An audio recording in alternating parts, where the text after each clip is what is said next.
వారం రోజులుగా ఒక సెకండ్ క్లాస్ చదివే అమ్మాయి తప్పిపోవడము, ఆ తర్వాత పుంగనూరు సమ్మర్ స్టోరేజ్ ట్యాంకులో శవమై తేలడం, ఈ నేపథ్యంలో ప్రభుత్వం స్పందించకుండా, దోషులను పట్టుకోకుండా గతంలో కర్నూలులో జరిగిన విధంగా ఇక్కడ జరుగుతుందేమో అనే ఆలోచనతో జగన్మోహన్ రెడ్డి గారు 9వ తేదీ పుంగనూరుకి రావాల్సింది.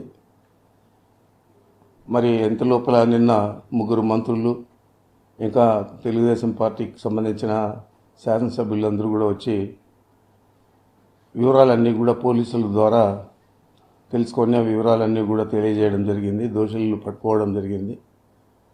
మరి జగన్మోహన్ రెడ్డి గారి ప్రోగ్రాంను తెలిసిన వెంటనే ప్రభుత్వం స్పందించి చర్యలు తీసుకోవడం, మరి ఆ దోషులను కూడా కఠినంగా శిక్షించాలని చెప్పి మేము కోరుతా ఉన్నాం. మరి జగన్మోహన్ రెడ్డి గారు ఈ సందర్భంగా ఈ దోషులందరూ కూడా దొరికారు. మంత్రులందరూ కూడా స్పందించి పుంగనూరుకు వచ్చి అవన్నీ కూడా ప్రకటన చేశారు.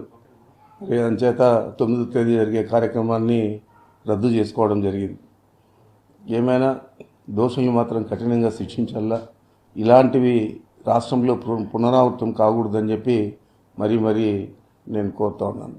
జగన్మోహన్ రెడ్డి గారు వస్తారు, ఇదేదో పెద్ద ఇష్యూ అవుతుంది రాష్ట్రంలో అని చెప్పి స్వయాన ముఖ్యమంత్రి గారితో కూడా మాట్లాడించారు చనిపోయిన అమ్మాయి తండ్రిని.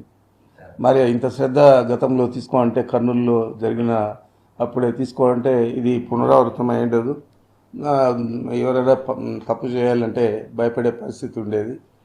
మరి ఇప్పటికైనా కానీ ప్రభుత్వం స్పందించి చేసింది కాబట్టి ఇలాంటి పునరావృతం కాకుండా చూడాల్సిన బాధ్యత ప్రభుత్వం అని చెప్పి కోరుతాను. రెడ్ బుక్ సంస్కృతి, అందరినీ కొట్టడము, చంపడము, ఇట్లా చిన్నపిల్ల అమ్మాయిలంతా కూడా రేప్ చేసి వాళ్ళను హతమారిస్తే కర్నూలులో కనీసం కనుక్కోలేకపోవడం, దోషులను పట్టుకోలేకపోవడం, ఈ విధంగా రాష్ట్రమంతా కూడా ఈ రెడ్ బుక్ సంస్కృతి ఇప్పుడు దాకా కొనసాగింది. ఇంకో కూడా కొనసాగుతుందనే నేను భావిస్తున్నాను.